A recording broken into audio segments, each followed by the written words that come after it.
Hello प्यारे साथियों, welcome back. एक बार फिर से मैं आप सभी का स्वागत करता हूं आपके अपने यूट्यूब चैनल नौकरी 24 पर। जैसा कि मेरा काम है आपको बहुत अच्छी न्यूज़ देना, बहुत अच्छी खबरें देना, और एक और फिर आज एक और गुड न्यूज़ लेकर मैं आपके लिए हाजिर हो चुका हूं। और वो गुड न्यूज़ उन बच्चों के लिए है जो वर्दी पहनने का सपना रखते हैं, जो कॉम्पिटिशन की तैयारी कर रहे हैं। वो ये सोचते हैं कि हम कॉम्पिटिशन में हिस्सा लें और अपना सिलेक्शन लें और वर्दी पहनने का सपना पूरा करें। तो उन वर्दी पहनने के सपने वालों के लिए ये बहुत अच्छी गुड न्यूज़ है कि राजस्थान सरकार ने कांस्टेबल यानी कि आरक्षक पद की वैकेंसी को रिलीज़ कर दिया है। नोटिफिकेशन आउट हो चुका है। उसका जो ऑनलाइन फॉर्म है वो 7 तारीख से स्टार्ट हो जाएंगे। आज 6 तारीख है, यानी कि कल से स्टार्ट हो जाएंगे। तो नोटिफिकेशन क्या है, उसमें क्या क्या दिया गया है, हम पूरा के पूरा नोटिफिकेशन जानेंगे। बहुत अच्छे से एक एक लाइन को पढ़ेंगे और समझेंगे कि उसमें क्या सिलेबस दिया है, क्या उसमें अर्हताएँ हैं यानी कि योग्यताएँ हैं, क्या मांगा गया है, किस चीज़ के लिए मना किया गया है। पूरी डिटेल हम A to Z उसमें बहुत अच्छे से जानेंगे, बहुत अच्छे से समझेंगे। तो उस सभी उस नोटिफिकेशन की सभी पूरी कंप्लीट जानकारी के लिए हमारे साथ बने रहें, वीडियो में अंत तक बने रहें। और चैनल का नाम है नौकरी 24। अगर सब्सक्राइब नहीं किया है तो जल्दी से जाएं और चैनल को सब्सक्राइब कर दें, ठीक है। तो चलिए शुरू करते हैं। राजस्थान पुलिस कांस्टेबल आरक्षक भर्ती 2023 का नोटिफिकेशन जो आउट हुआ है उसकी टोटल जानकारी हम लेंगे। चलिए, अभी आपको मैं दिखाई दे रहा हूँ स्क्रीन पर, लेकिन अब आपको नोटिफिकेशन दिखाई देगा आपको। चलिए आ जाइए मैदान में। अब देखते हैं हम राजस्थान पुलिस कांस्टेबल का नोटिफिकेशन यानी कि विज्ञप्ति, ठीक है। चलिए, जैसा कि सबसे पहले आप ऊपर पढ़ रहे होंगे, कार्यालय महानिदेशक पुलिस राजस्थान जयपुर यानी कि DGP, इसको अगर इंग्लिश में बोले DGP, ठीक है। DGP कार्यालय के द्वारा ये नोटिफिकेशन जारी हुआ है। और इसके नीचे आप देख रहे होंगे ये क्रमांक ये डला हुआ है, नंबर वगैरह, ठीक। ये होता है जो भी आदेश निकला है, जो विज्ञप्ति निकली है, नोटिफिकेशन निकला है, उसका आदेश क्रमांक, ठीक है। इसको आदेश क्रमांक बोलते हैं। तो वो कितना है, 3346, ठीक है। दिनांक 3 अगस्त 2023 को यह नोटिफिकेशन जारी हुआ था। कब, 3 अगस्त 2023 को, ठीक है। कांस्टेबल भर्ती हेतु विज्ञप्ति वर्ष 2023 आप पढ़ पा रहे होंगे, ठीक है। चलिए आगे देखिए। राजस्थान पुलिस अधीनस्थ सेवा नियम 1989 यथा संशोधित। इसमें बहुत सारी चीज़ लिखी हुई है, लेकिन हम केवल और केवल वही पढ़ेंगे जो हमारे काम की है। जैसे कि क्या काम किया है इसमें, देखो, राजस्थान पुलिस के विभिन्न जिला यूनिट में कांस्टेबल, सामान्य चालक, बैंड, घुड़सवार, ठीक है, शवांदन, पुलिस दूरसंचार के 3578 रिक्त पद। कितने पद हैं, 3578 पद हैं, यानी कि 3578 पद पर ये वैकेंसी निकली है। कुल पद कितने हैं इसमें, 3578 कुल पद हैं, ठीक है, राजस्थान पुलिस के लिए, ठीक। चलिए आगे देख लीजिए।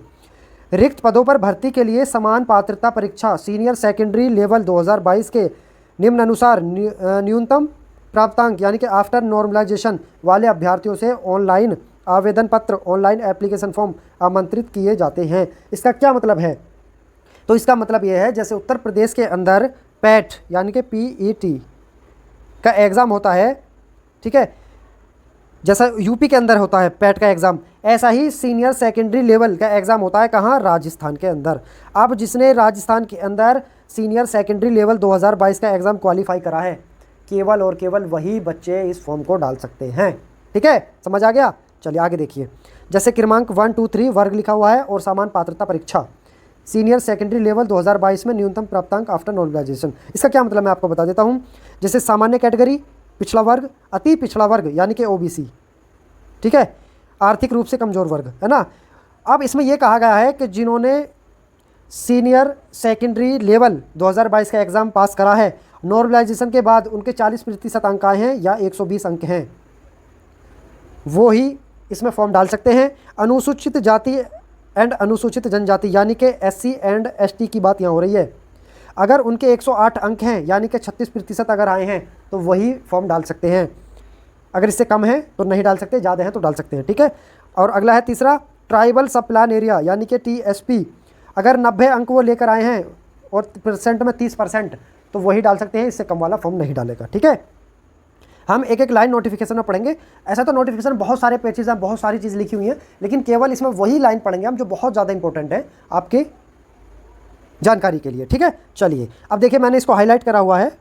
अब जैसे कि आप देख पा रहे होंगे यहाँ से स्टार्ट है, लेकिन हम केवल वही पढ़ेंगे जो ज़रूरी है। जैसे कि समाचार पत्रों में प्रकाशित होने पश्चात दिनांक 7/8/23 से लेकर 27/8/23 तक भरे जाएंगे।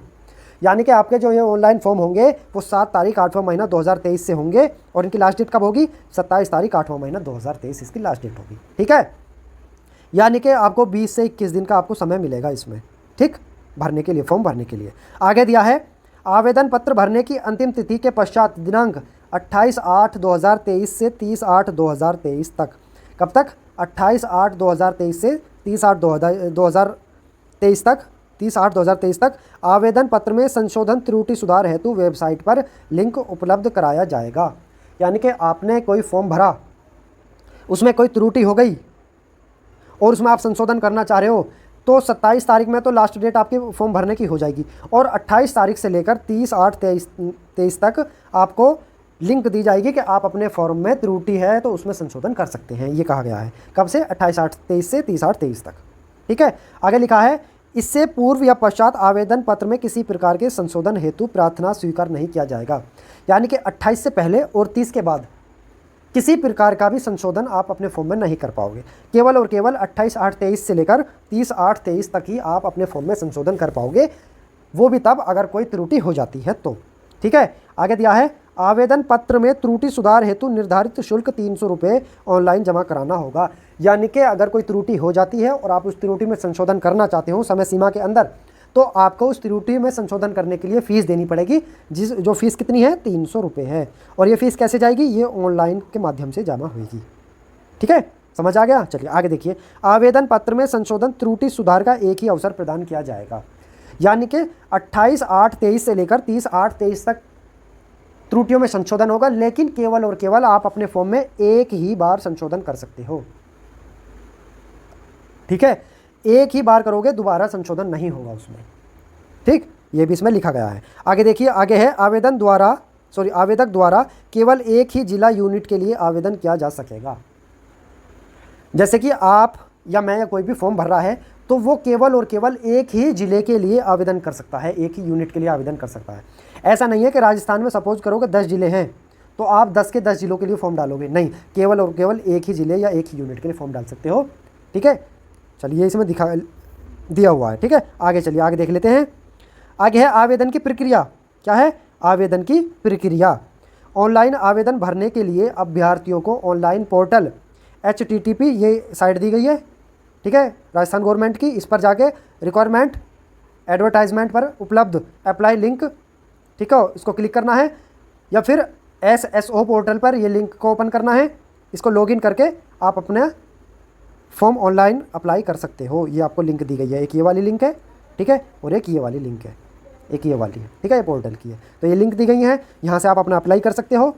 और इसके अलावा यदि अभ्यर्थी द्वारा OTR वन टाइम रजिस्ट्रेशन का एक बारीय पंजीयन शुल्क जमा नहीं किया गया है तो अभ्यर्थियों को सर्वप्रथम OTR यानी कि वन टाइम रजिस्ट्रेशन टैब पर अपनी कैटेगरी व गृह राज्य का विवरण दर्ज करके शुल्क का भुगतान करना होगा। यानी कि फॉर्म भरने से पहले वन टाइम रजिस्ट्रेशन भी करना पड़ेगा। ठीक है, इसमें कहा गया है। आगे देखिए, आगे दिया गया है अभ्यर्थी OTR वन टाइम रजिस्ट्रेशन प्रक्रिया को सावधानी से भरें। ये बहुत ज़्यादा ज़रूरी है, इसमें किसी प्रकार की भी गड़बड़ या गलती ना करें। ठीक है, चलिए, इसमें बहुत सारी चीज़ दी गई है लेकिन अपने काम की नहीं है, जो अपने काम की हम वही पढ़ेंगे। चलिए अगला पेज देख लेते हैं। अगला पेज, अब आ जाते हैं यहाँ पर अगले पेज पे। ठीक है, तो आगे लिखा गया है ऑनलाइन भरे गए आवेदन पत्र का लिया हुआ प्रिंट, ठीक है, शारीरिक दक्षता परीक्षा के समय साथ लाना अनिवार्य है। यानी कि आप जो फॉर्म भरोगे उसका प्रिंट आउट निकलवा लेना।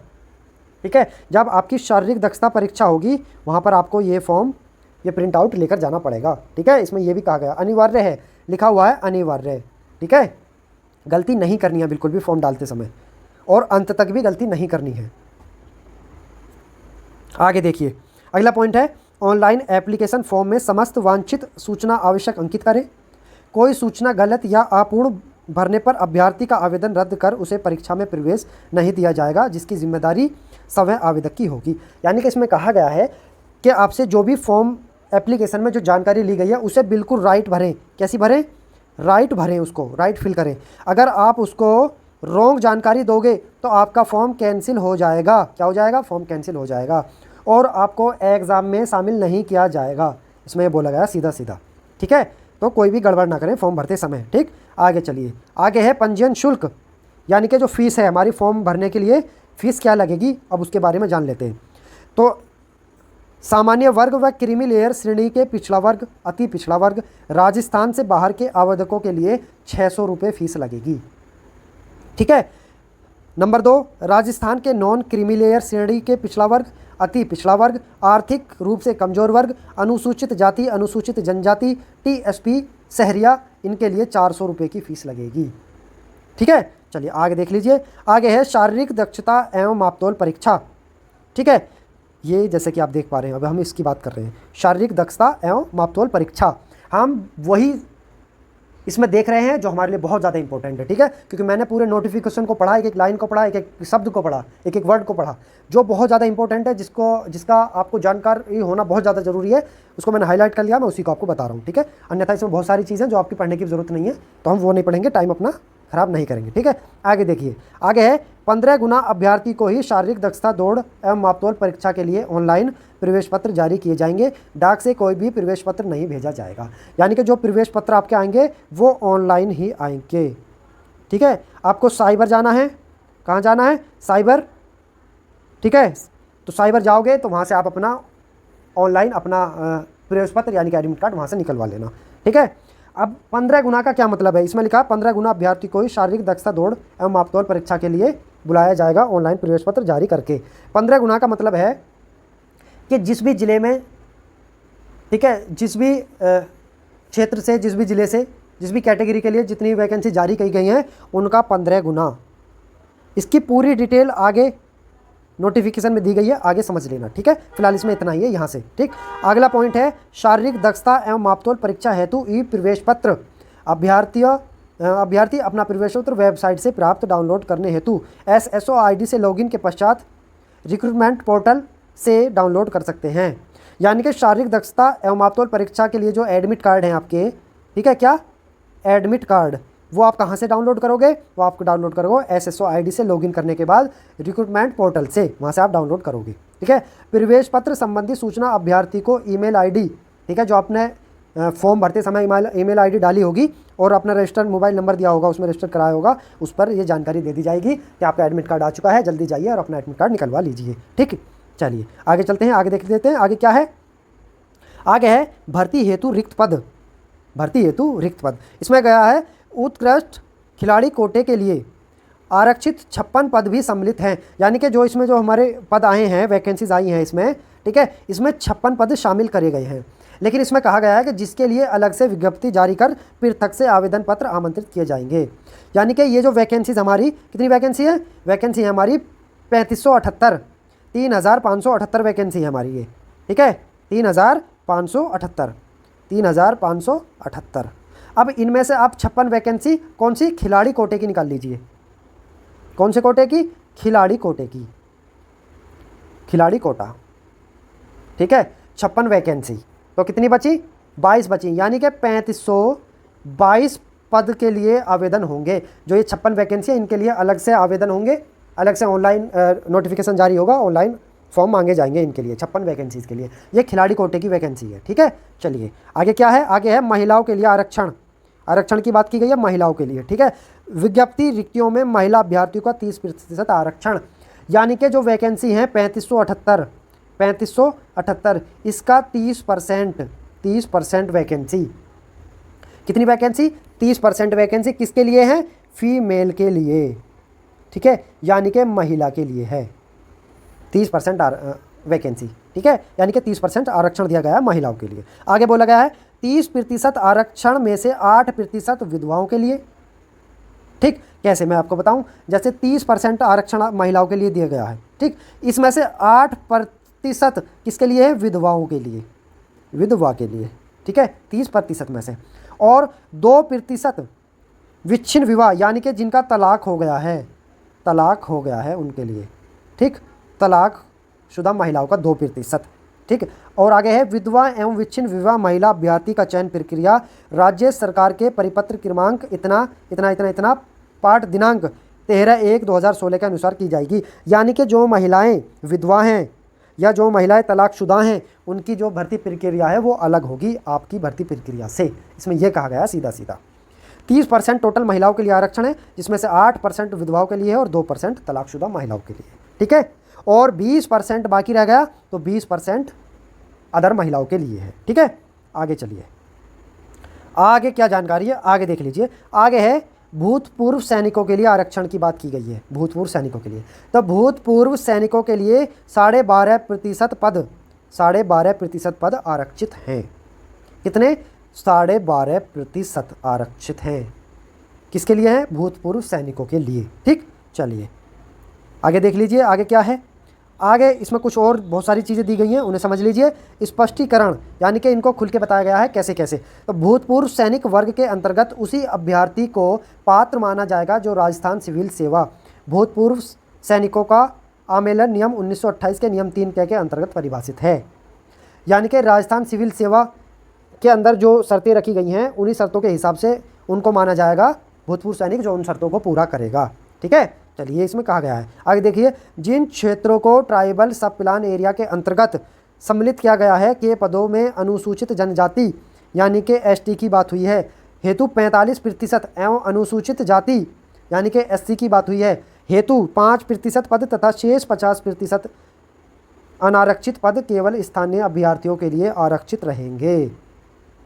ठीक है, ट्राइबल सब प्लान एरिया यानी कि टीएसपी की बात करी गई है। इसमें टीएसपी के लिए जितने पद दिए गए हैं, जितने भी पद दिए गए हैं, उनमें से अनुसूचित जनजाति यानी कि एसटी के लिए कितना है? 45%। एसटी के लिए 45%, मैं लिख देता हूँ। एसटी के लिए कितना है? 45% पद हैं। और एससी के लिए कितना है? एससी के लिए हैं 5%।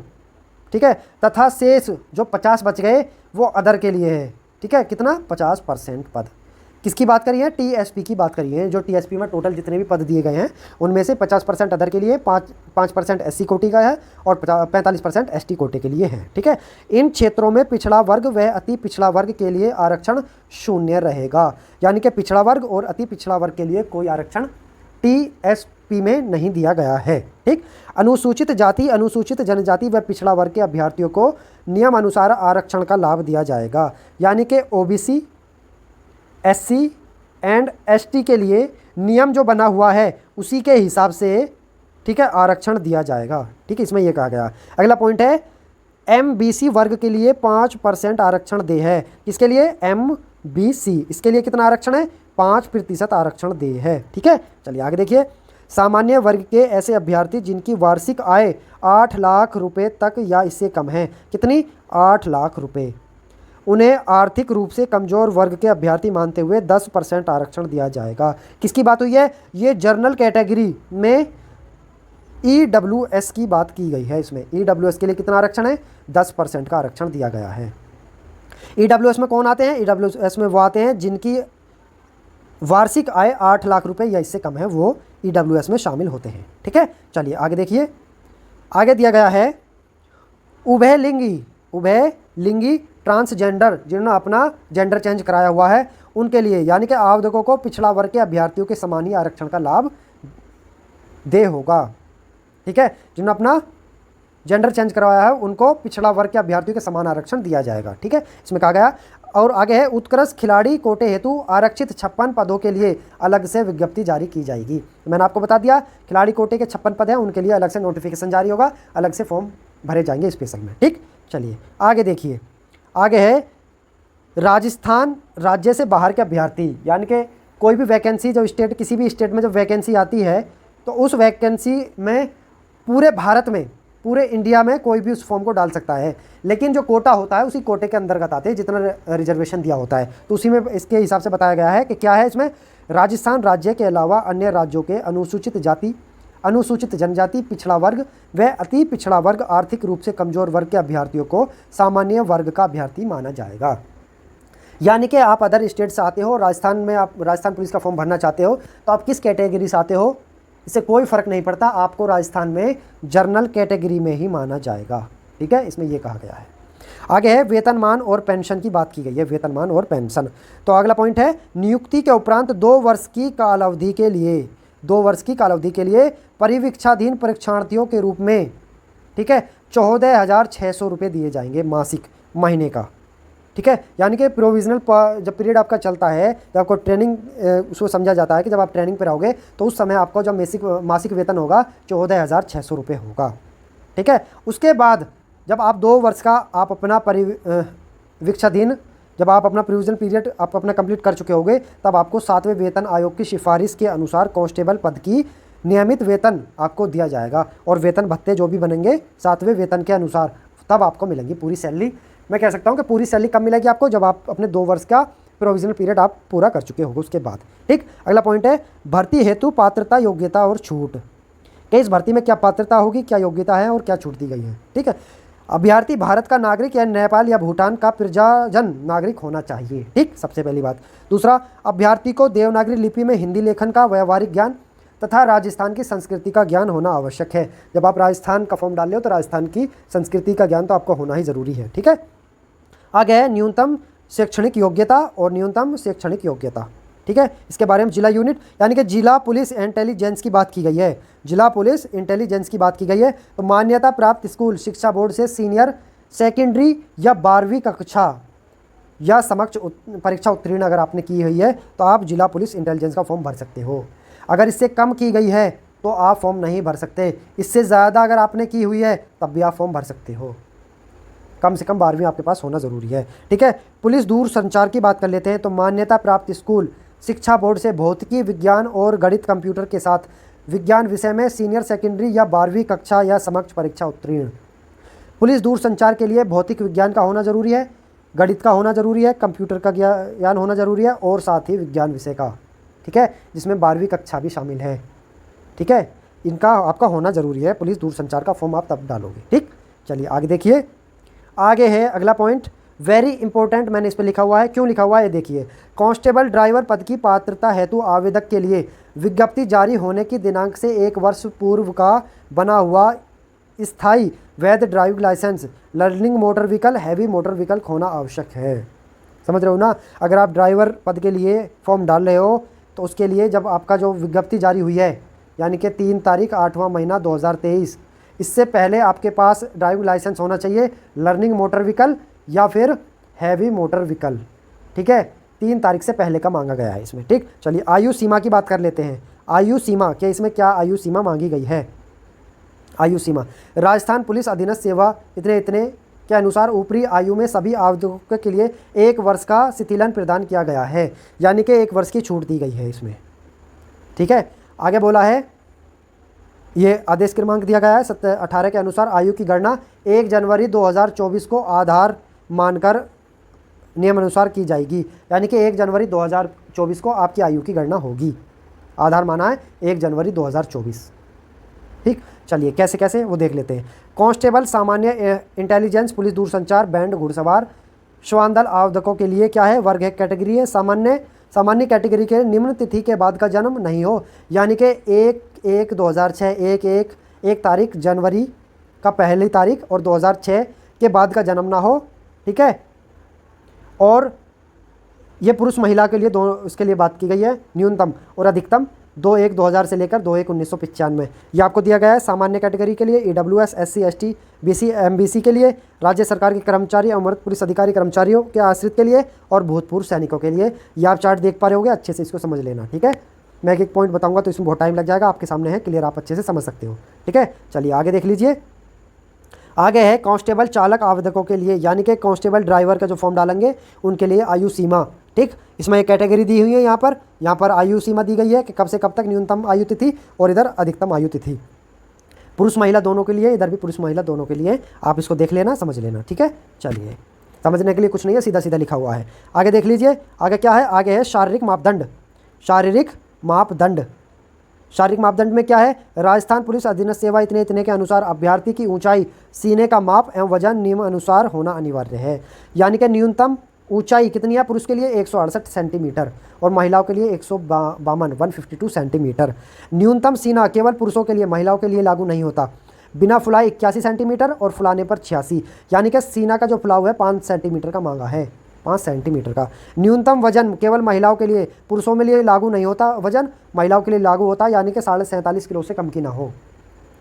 कम से कम 47.5 किलो वजन महिला में होना ज़रूरी है। ठीक है, नोट देख लीजिए, नोट में क्या कहा गया है। यदि सामान्य क्षेत्र के लिए उपरोक्त वर्णित शारीरिक मापदंडों के अनुसार अनुसूचित जाति यानी कि SC, अनुसूचित जनजाति यानी कि ST के अभ्यर्थी उपलब्ध नहीं होते हैं तो उन्हें ऊंचाई व सीने में 5 सेंटीमीटर की छूट दे होगी। ठीक है, अगला पॉइंट है पहाड़ी एवं आदिवासी क्षेत्र के अभ्यर्थियों के लिए राजस्थान पुलिस अधीनस्थ सेवा नियम इतने के अंतर्गत मापदंड होंगे। ठीक है। तीसरा पॉइंट है, समस्त महिला अभ्यर्थियों के लिए निर्धारित न्यूनतम ऊंचाई 152 सेंटीमीटर एवं वजन 47.5 किलोग्राम में किसी प्रकार की कोई छूट नहीं होगी। यानी कि महिलाओं के लिए जो उनकी हाइट है 152 सेंटीमीटर है और वजन है 47.5 किलो, इसमें किसी प्रकार की छूट नहीं दी जाएगी आपको। ठीक है, महिलाओं के लिए है। आगे देख लीजिए, आगे है अभ्यर्थी की, यानी कि चिकित्सीय मापदंड की बात करते हैं, मेडिकल की। अभ्यर्थी की न्यूनतम निकट दृष्टि GI बेहतर आँख और J2 बदतर आँख होनी चाहिए।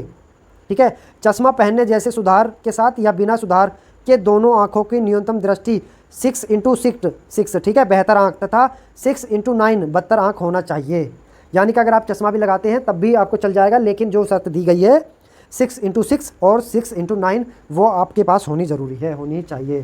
ठीक है। आगे क्या दिया है, आगे दिया अभ्यर्थी मानसिक रूप से जागरूक, सुदृढ़ स्वास्थ्य वाला एवं सभी शारीरिक विकारों 200 रोगों से मुक्त होना चाहिए। यानी कि जो अभ्यर्थी है उसे किसी प्रकार की बीमारी ना हो, बिल्कुल स्वस्थ हो। ठीक है, वो किसी भी रोग में घिरा हुआ ना हो, सभी रोगों से मुक्त हो। और तथा अभ्यर्थी मानसिक रुग्णता से ग्रस्त नहीं होना चाहिए, यानी कि वो मेंटल डिस्टर्ब नहीं होना चाहिए। ठीक है। आगे है अभ्यर्थी के घुटने आपस में टकराने, नसें फूली हुई होना, बहंगापन होना या रतौंधी होनी या रंग दृष्टिसोज यानी कि कलर ब्लाइंडनेस, हकलाकार बोलना यानी कि हकला के बोलना। ठीक है। पैर का समतल होना, हर्निया होना, शल्य प्रॉब्लम होना या फिर अन्य कोई विकृति अंग भंग जो कर्तव्य पालन में बाधक हो, नहीं होनी चाहिए। ये सब चीज़ जो इसमें दी गई हैं, अगर वो आपके अंदर हैं तो आप मेडिकल में अनफिट कर दिए जाओगे, इसमें ये कहा गया है। ठीक है। चलिए अगला पॉइंट देख लीजिए। अगला पॉइंट क्या कहता है, अगला पॉइंट है नियुक्ति के लिए अयोग्यताएँ, नियुक्ति के लिए अयोग्यताएँ। ठीक है। तो वो क्या है, किसी भी ऐसे पुरुष महिला उम्मीदवार को जिसकी एक से अधिक जीवित पत्नी या पति हो, नियुक्ति के लिए पात्र नहीं माना जाएगा। किसी अभ्यर्थी को इस नियम की कार्रवाई में छूट दी जा सकती है यदि सरकार संतुष्ट हो कि ऐसा करने के लिए विशेष आधार है। इसका मतलब है, अगर आप पुरुष हैं और आप फॉर्म डाल रहे हैं और आपकी शादी हो चुकी है एक से अधिक, तो आप उसके लिए पात्र नहीं हैं। और अगर आप उसके लिए पात्र होना चाहते हो तो आप सरकार को, राजस्थान सरकार को उसका एक स्पष्टीकरण दें, अपना प्रूफ दें, यानी कि पक्का एग्जाम्पल दें, पक्का प्रूफ दें कि मैंने इस हिसाब से ये कराया। अगर आप सरकार आपके उस बताई हुई बात से संतुष्ट होती है तो आपको इसमें पात्र माना जाएगा, अन्यथा आपको अपात्र घोषित कर दिया जाएगा। ठीक है। ऐसा कोई भी अभ्यर्थी जिसके दिनांक 1/6/2002 को या उसके पश्चात 2 से अधिक संतान हो, या ऐसा कोई अभ्यर्थी 1/6/2002 को या उसके पश्चात 2 से अधिक संतान जिसने पैदा की हैं, उसको भी अपात्र घोषित कर दिया जाएगा। 1/6/2002 से पहले अगर उसकी कितनी भी संतान है कोई दिक्कत नहीं है, लेकिन 1/6/2002 के बाद में 2 से अधिक संतान उनसे पैदा किए हैं तो उसको अपात्र घोषित कर दिया जाएगा। ठीक है। आगे है कानूनी रूप से किए गए पुनर्विवाह उपरांत जन्मी प्रथम संतान के कारण नियुक्ति के अयोग्य नहीं माना जाएगा। ठीक है। अगला पॉइंट है परिपत्र के जारी होने के दिनांक से राजकीय सेवा में नियुक्ति हेतु विवाह पंजीयन करवाया जाना अनिवार्य किया गया है। परिपत्र के जारी होने के दिनांक से राजकीय सेवा में नियुक्ति हेतु विवाह पंजीयन करवाया जाना अनिवार्य किया गया है। ठीक है। चलिए अगला देख लीजिए, उम्मीद करता हूँ समझ आ रहा होगा। अगला पॉइंट क्या है, किसी भी विवाहित अभ्यर्थी को नियुक्ति के लिए पात्र नहीं माना जाएगा यदि उसने अपने विवाह के समय दहेज स्वीकार किया हो। ठीक है। इसमें कहा गया है कोई ऐसा विद्यार्थी है, कोई ऐसा आवेदक है जिसने शादी किया और दहेज लिया है और उसकी शिकायत हो जाती है तो उसको भी अपात्र घोषित कर दिया जाएगा। ठीक है। यानी कि दहेज नहीं लेना है आपको, इसमें कहा गया है। वेरी इंपॉर्टेंट, एक पॉइंट और देख लीजिए, वेरी इंपॉर्टेंट में आपराधिक प्रकरणों में लिप्त, यानी कि मैं सीधा आपको बता दूंगा, इसको समझिए। यदि किसी आवेदक के विरुद्ध आपराधिक प्रकरण दर्ज है तो ऑनलाइन आवेदन पत्र में चरित्र सत्यापन हेतु दिए गए कॉलम में आपराधिक प्रकरण का उल्लेख आवश्यक करें। इसका मतलब है जब आप फॉर्म भरने जाओगे तो उसमें कॉलम दिया गया है चरित्र सत्यापन का, तो उसमें अपना डिटेल डालें कि हम आपराधिक प्रकरण में लिप्त हैं, क्या हमारे अपराध हैं, कैसी हमारी उसमें परिस्थिति चल रही है, उसमें पूरी डिटेल अवश्य भरें। ठीक है। इसमें क्या होगा, इसमें यह होगा पुलिस मुख्यालय स्तर पर एक समिति का गठन होगा, उसमें आपकी जांच होगी, उस पर विचार होगा, चर्चा होगा। अगर उसमें आप सही पाए जाते हो, चर्चे में जैसा भी है वो डिसीजन उनका होगा। अगर वो डिसीजन में आपको पात्र घोषित करते हैं तो आप फॉर्म भर सकते हैं, और अपात्र घोषित करते हैं तो आप फॉर्म नहीं भर पाओगे। ठीक है। यानी कि आपको अगर आप आपराधिक प्रकरण में लिप्त हो तो आपको जानकारी देना आवश्यक है इसमें। ठीक है, फॉर्म में। आगे देख लीजिए, आगे है भर्ती हेतु चयन प्रक्रिया। भर्ती हेतु चयन प्रक्रिया, ये देख लीजिए आप, ठीक है। कांस्टेबल पद का चयन राजस्थान पुलिस अधीनस्थ सेवा नियम इतने इतने इतने कि राजस्थान पुलिस अधिनियम 2007 के नियम इतने के प्रावधानुसार किया जाएगा, ठीक है। आगे है परीक्षा के विभिन्न चरणों के अंकों की गणना नियमानुसार की जाएगी। कैसे कैसे, देखो परीक्षा के चरण हैं, सबसे पहले पीईटी एंड पीएसटी होगा, उसके बाद कंप्यूटर आधारित परीक्षा यानी कि सीबीटी होगा, फिर दक्षता परीक्षा होगी, फिर इसमें विशेष योग्यता एनसीसी, होमगार्ड एवं पुलिस से संबंधित विषयों में डिप्लोमा उपलब्धि प्राप्त प्रमाण पत्र के आधार पर आवंटित अंक, ठीक है, वो इसमें देखे जाएंगे। अब आगे है कांस्टेबल सामान्य इंटेलिजेंस, पुलिस दूरसंचार, कांस्टेबल चालक घुड़सवार श्वान दल और कांस्टेबल बैंड। इनके लिए कॉलम दिए गए हैं, जैसे कि सबसे पहले पीईटी एंड पीएसटी होगा, इसमें क्वालिफाइंग होगा, ये कांस्टेबल पुलिस इंटेलिजेंस दूरसंचार के लिए क्वालिफाइंग होगा, घुड़सवार चालक श्वान दल के लिए भी क्वालिफाइंग होगा और कांस्टेबल बैंड के लिए भी क्वालिफाइंग होगा, यानी कि कोई इसमें मार्क्स नहीं मिलेंगे। उसके बाद परीक्षा होगी, तो ये इसके लिए 150 नंबर की होगी, ठीक है।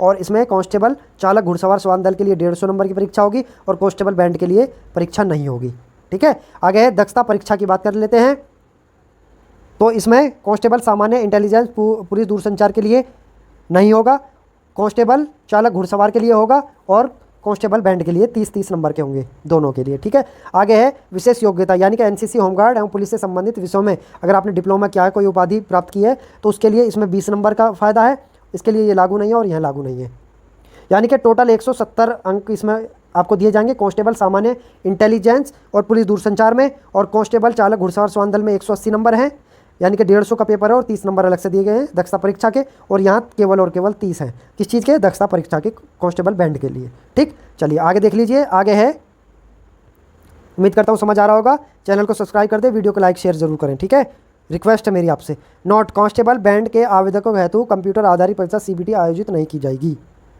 यानी कि जो कांस्टेबल बैंड वाले हैं उनके लिए परीक्षा नहीं होगी, इसमें यह कहा गया है, ठीक है। और मैंने अभी आपको बता भी दी थी क्या होगा, शारीरिक दक्षता उनकी होगी, कितने मार्क्स की, 30 मार्क्स की, ठीक। आगे है शारीरिक दक्षता परीक्षा, शारीरिक दक्षता परीक्षा, फिजिकल एफिशिएंसी टेस्ट, ठीक है, पीईटी जिसको बोलते हैं पीईटी।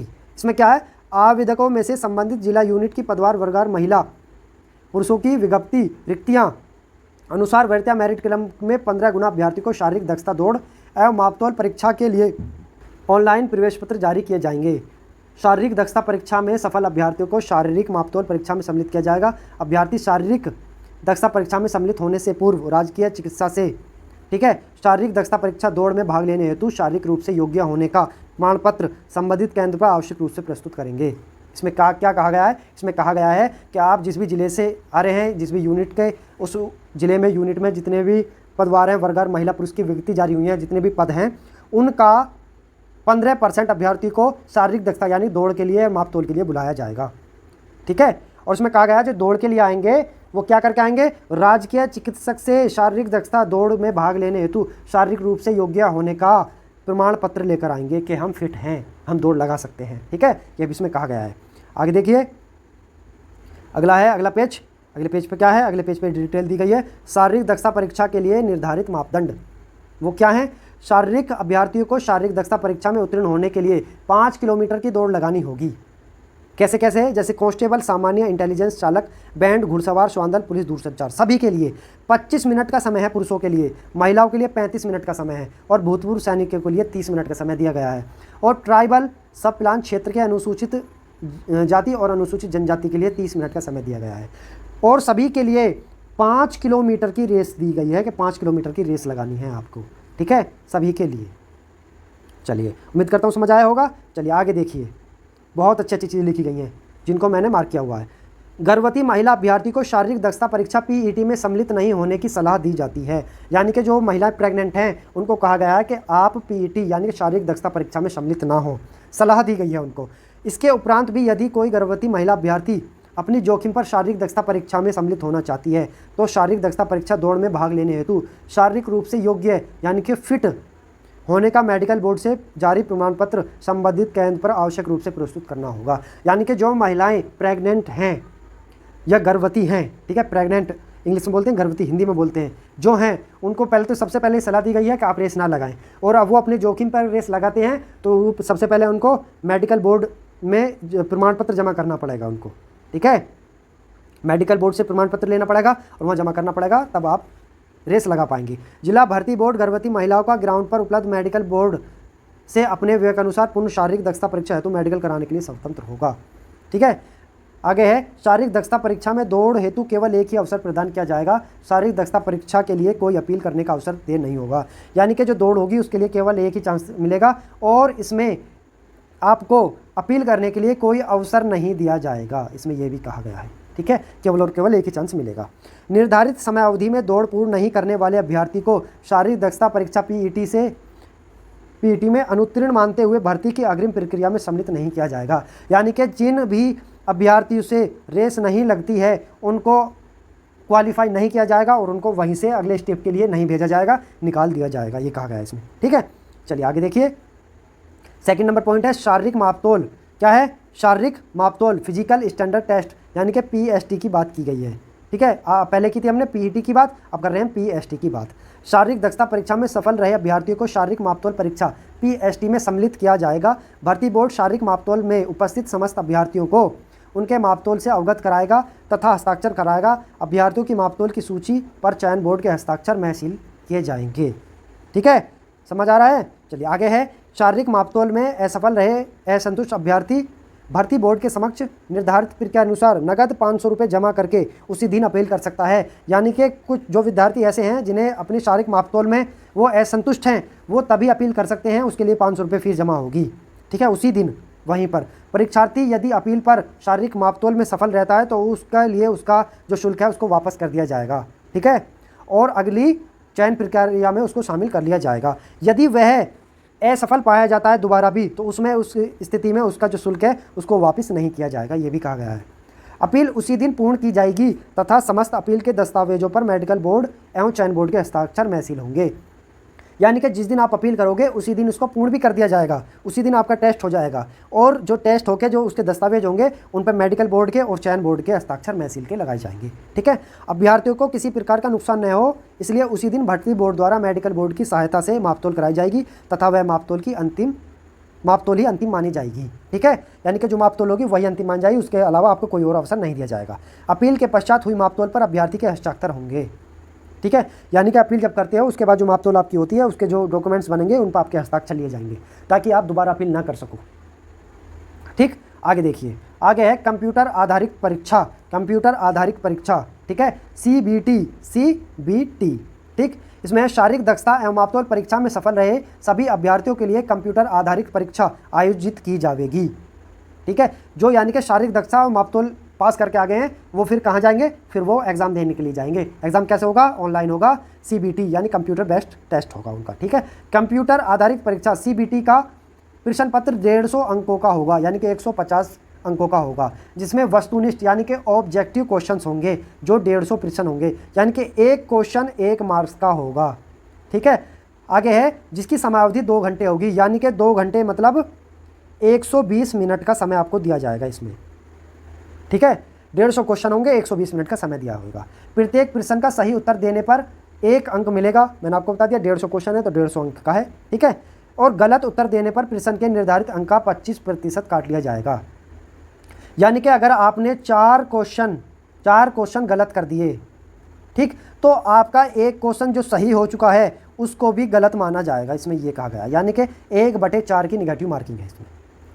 ठीक है, अंक का 25% इसमें बोला गया है। अंक का कितना? 25%। अंक का मतलब अंक कितना है? 1 अंक का 25%। ठीक है, 0.25 इसमें बोला गया 1/4 की। ठीक, चलिए अब बात कर लेते हैं आगे। यह परीक्षा ऑनलाइन कंप्यूटर बेस्ड होगी, मैंने आपको बता दिया है। अब विषय देख लीजिए, प्रश्न देख लीजिए और अंक देख लीजिए। विषय है विवेचना एवं तार्किक योग्यता तथा कंप्यूटर का सामान्य ज्ञान। ठीक है, इसके 60 क्वेश्चन आएंगे और 60 ही अंक के होंगे। ठीक, दूसरा है सामान्य ज्ञान, सामान्य विज्ञान, सामाजिक विज्ञान एवं समसामयिक विषयों पर तथा महिलाओं एवं बच्चों के अधिकारों व उनके लिए राजस्थान सरकार द्वारा प्रचलित सरकारी योजनाओं व संस्थानों के संबंध में जानकारी। इसके 45 क्वेश्चन आएंगे और 45 नंबर के होंगे। ठीक है, तीसरा पार्ट राजस्थान के इतिहास, संस्कृति, कला, भूगोल, राजनीति एवं आर्थिक स्थिति इत्यादि। उसमें 45 क्वेश्चन होंगे, 45 नंबर के होंगे, यानी कि टोटल 150 क्वेश्चन होंगे और 150 ही नंबर के होंगे। ये एक चीज़ बताऊं, ये एक चीज़ उनके लिए बहुत मुश्किल है जो अदर स्टेट से आते हैं, जिन्हें राजस्थान के बारे में जानकारी नहीं है, उनके लिए बहुत मुश्किल होता है एग्ज़ाम क्लियर करना। ठीक, हालांकि करने वाला कुछ भी कर सकता है। मैं एक अपना सुझाव दे रहा हूँ, आप मतलब आइडिया बता रहा हूँ मैं अपना। आगे है, कंप्यूटर आधारित परीक्षा के प्रश्न पत्र में उत्तीर्ण होने के लिए सामान्य आर्थिक रूप से कमजोर, पिछड़ा वर्ग व अति पिछड़ा वर्ग के अभ्यर्थियों को कुल 40% प्राप्तांक, अनुसूचित जाति व अनुसूचित जनजाति वर्ग के अभ्यर्थियों को 36% प्राप्तांक समान रूप से लाना अनिवार्य है। ठीक है, यानी कि आप जब पेपर में जब बैठोगे, इसमें क्या कहा है, दोबारा पढ़िए, कंप्यूटर आधारित परीक्षा के प्रश्न पत्र में उत्तीर्ण होने के लिए, ठीक है, आर्थिक रूप से कमजोर, ओबीसी SC ST, ठीक है, ओबीसी SC ST के लिए ओबीसी के लिए 40% कम से कम लाना है, और SC और SC के लिए SC ST के लिए 36%। देखो ये केवल एक कहने की बात है, वरना जो मेरिट लगती है ना वो ज़्यादा से ज़्यादा अंकों पे लगती है। कम से कम ये है कि अगर इससे कम आ गए तो आपको ऑटोमेटिक मेरिट से बाहर कर दिया जाएगा। आप ये है कि इससे ज़्यादा लेकर आइए, इससे कम ना हो, ठीक है। बाकी इसका समझना भी इतना कोई खास जरूरी नहीं है, क्योंकि मेरिट लगती है तो जाहिर सी बात है 40% पर नहीं लगेगी, 36 पर नहीं लगेगी, वो तो हाई जाएगी। ठीक है, चलिए, ट्राइबल सप्लान क्षेत्र के स्थानीय अभ्यर्थियों के लिए न्यूनतम उत्तीर्णांक यानी कि मिनिमम सीमा लागू नहीं होगी। ठीक, भूतपूर्व सैनिकों को कंप्यूटर आधारित परीक्षा CBT में उत्तीर्ण होने के लिए, ठीक, 5% का आरक्षण भी दिया जाएगा, यानी कि जो भूतपूर्व सैनिक हैं उनको 5 नंबर का भी आरक्षण दिया जाएगा। कंप्यूटर आधारित परीक्षा CBT के पश्चात प्रश्न पत्र संबंधी आपत्तियां आमंत्रित करने हेतु पृथक से सूचित किया जाएगा। यानी कि आप जब एग्ज़ाम दे दोगे, उसकी जब आंसर की आ जाएगी, उसमें अगर आपको कोई क्वेश्चन में डाउट लगता है तो उसके लिए अलग से आपत्ति के लिए लिंक दी जाएगी कि उसमें आपत्ति आप दर्ज कर सकते हो अपना क्वेश्चन टाइप करके कि इस क्वेश्चन में ये आपत्ति है हमारी। ठीक है, कि हमारा क्वेश्चन हमारी तरफ से सही है और आप उसको गलत बता रहे हो, इसलिए।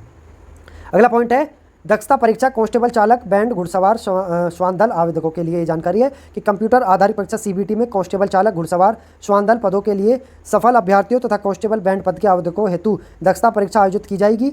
ठीक है, जाहिर सी बात है, तो जब आप सब में आ जाओगे तो उसके बाद दक्षता परीक्षा की जाएगी, जो 30 अंकों की होगी। ठीक है, किसके लिए, इसमें बता दिया गया है, होगी दक्षता परीक्षा में उत्तीर्ण होने के लिए सामान्य वर्ग, आर्थिक रूप से कमजोर वर्ग, पिछड़ा वर्ग, अति पिछड़ा वर्ग अभ्यर्थियों के लिए 40%, अनुसूचित जाति व अनुसूचित जनजाति वर्ग के अभ्यर्थियों के लिए 36%, तथा ट्राइबल सप्लान क्षेत्र स्थानीय सामान्य अनुसूचित जाति अनुसूचित जनजाति अभ्यर्थियों के लिए 30% अंक प्राप्त करना अनिवार्य होगा CBT एग्जाम में। ठीक है, आगे क्या कहा गया है, आगे देख लीजिए।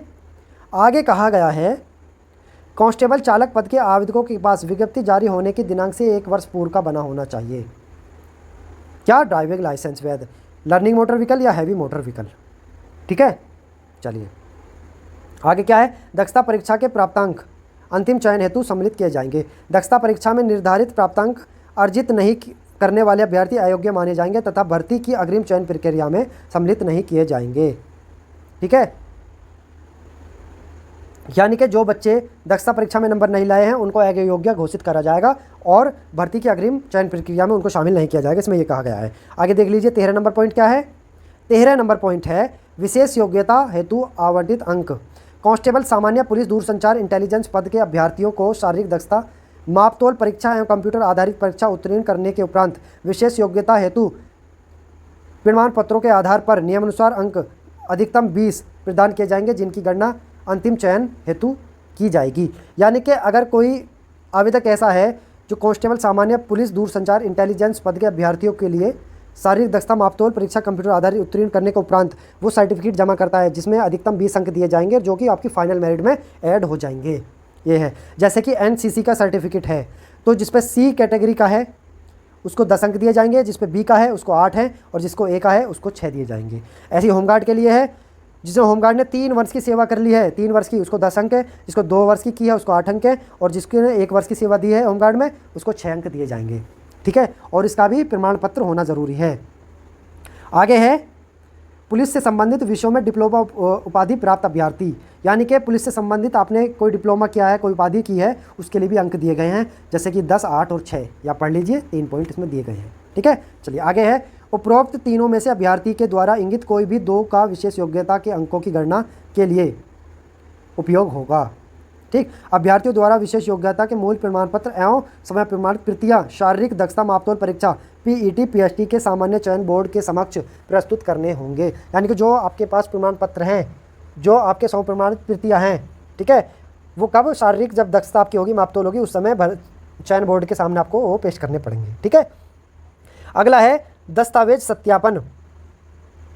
क्या है, दस्तावेज सत्यापन। कंप्यूटर आधारित परीक्षा CBT में सफल होने वाले अभ्यर्थियों एवं कांस्टेबल बैंड पद के आवेदकों के लिए दस्तावेज सत्यापन हेतु भर्ती बोर्ड द्वारा पृथक से तिथि निर्धारित की जाएगी।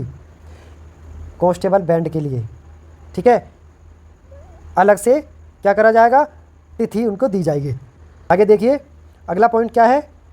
आगे पॉइंट है, अभ्यर्थी को निम्नलिखित मूल प्रमाण पत्र एवं उनकी स्वप्रमाणित सेल्फ अटेस्टेड एक प्रतिलिपि प्रस्तुत करने होंगे। जैसे शैक्षणिक योग्यता के प्रमाण पत्र, यानी कि जो आपसे योग्यता मांगी गई है उसके प्रमाण पत्र। आयु प्रमाण पत्र आपके पास हो। अभ्यर्थी यदि अनुसूचित जाति जनजाति पिछड़ा वर्ग अति पिछड़ा वर्ग से आता है तो उसका भी जाति प्रमाण पत्र आपके पास होना चाहिए, ठीक है। और क्या कहा गया है, आय के आधार पर ऑनलाइन जारी आर्थिक पिछड़ा वर्ग का प्रमाण पत्र, यानी कि जब EWS वाले हैं जिन्हें 8 लाख से कम या 8 लाख उनकी वार्षिक आमदनी है, उसका भी आपके पास सर्टिफिकेट होना चाहिए, वो भी देना पड़ेगा। आवेदक यदि राजकीय कर्मचारी है तो राजकीय कर्मचारी होने का प्रमाण पत्र आपको देना पड़ेगा, ठीक है। वो क्यों, ताकि उस विभाग के या विभाग अध्यक्ष को कोई आपत्ति ना हो आपके पुलिस विभाग में नौकरी करने पर, ठीक।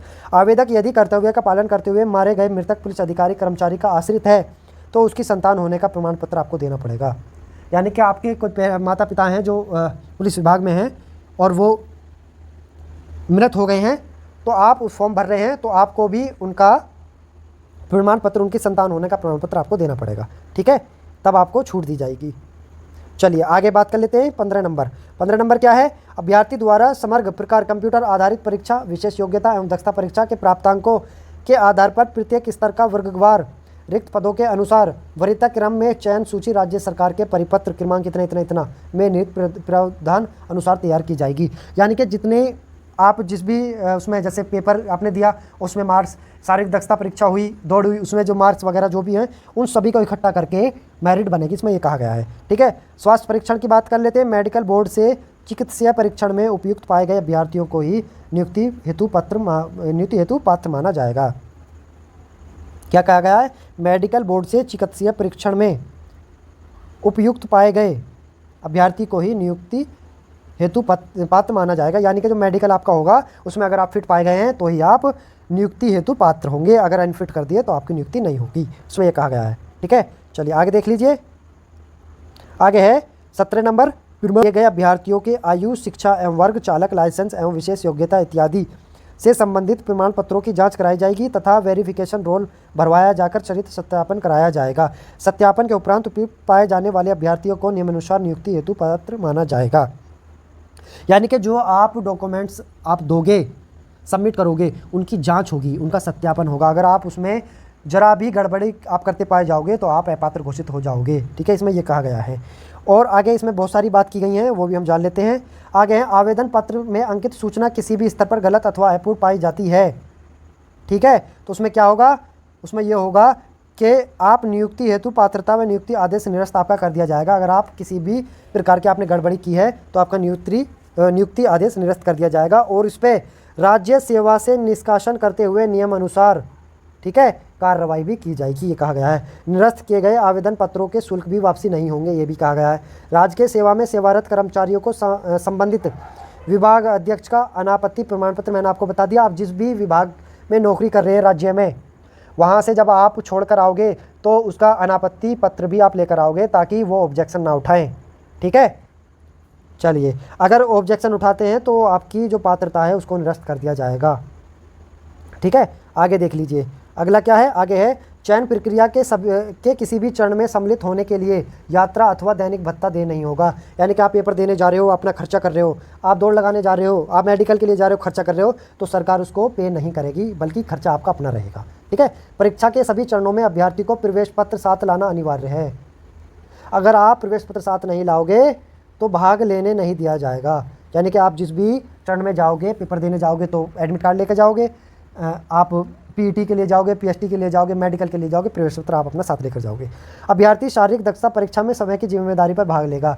इस परीक्षा के समय किसी भी प्रकार की अस्वस्थता, शारीरिक हानि अथवा मृत्यु होने की दशा में कोई भी क्षतिपूर्ति दे नहीं होगी। यानी कि अगर आपका जैसे सपोज करो फिजिकल है, मेडिकल है, पेपर है, उस समय आप बीमार हो जाते हो, कोई मृत्यु हो जाती है तो आप ये नहीं कहोगे कि जी मैं बीमार हो गया, मेरे यहाँ कोई मौत हो गई है, मैं आज नहीं आ सकता, मैं कल करूँगा। नहीं, वो माने नहीं जाएगा। जो डेट दी गई है फाइनल है, आप उसी को आना ही पड़ेगा। नहीं आओगे तो आप अपात्र घोषित हो जाओगे। ठीक है, आप निकाल दिए जाओगे। ठीक, आगे कुछ है क्या? आगे कुछ नहीं है, यहीं तक था। आगे इसके अलावा बहुत सारी डिटेल दी गई है जिलेवार कि किस जिले में कौन सी कैसी कैसी क्या पोस्ट है, तो ये सब सूचना उसकी दी गई है। ठीक है, बहुत सारे पेज है, तो इसको आप चाहो तो पढ़ सकते हो, नोटिफिकेशन डाउनलोड कर लेना। यही जानकारी थी राजस्थान पुलिस कांस्टेबल की नोटिफिकेशन की। एक एक लाइन बहुत बारीकी से हमने जानी और समझा कि इस नोटिफिकेशन में क्या कहा गया है, क्या हमें करना है, क्या हमें नहीं करना। ठीक है, तो जानकारी कैसे लगी, क्या समझ आया, क्या नहीं आया, कमेंट बॉक्स में बताएं। और मैं आपको इतना सपोर्ट कर रहा हूँ, आप भी थोड़ा मुझे सपोर्ट कर दें, चैनल को सब्सक्राइब कर दें, वीडियो को शेयर कर दें, लाइक कर दें। ठीक है, इस तरह की जानकारी लेने के लिए चैनल को सब्सक्राइब ज़रूर करें। मिलते हैं अगली वीडियो में, तब तक के लिए अपना ख्याल रखें, पढ़ाई करते रहें अच्छे से। जय हिंद, जय भारत।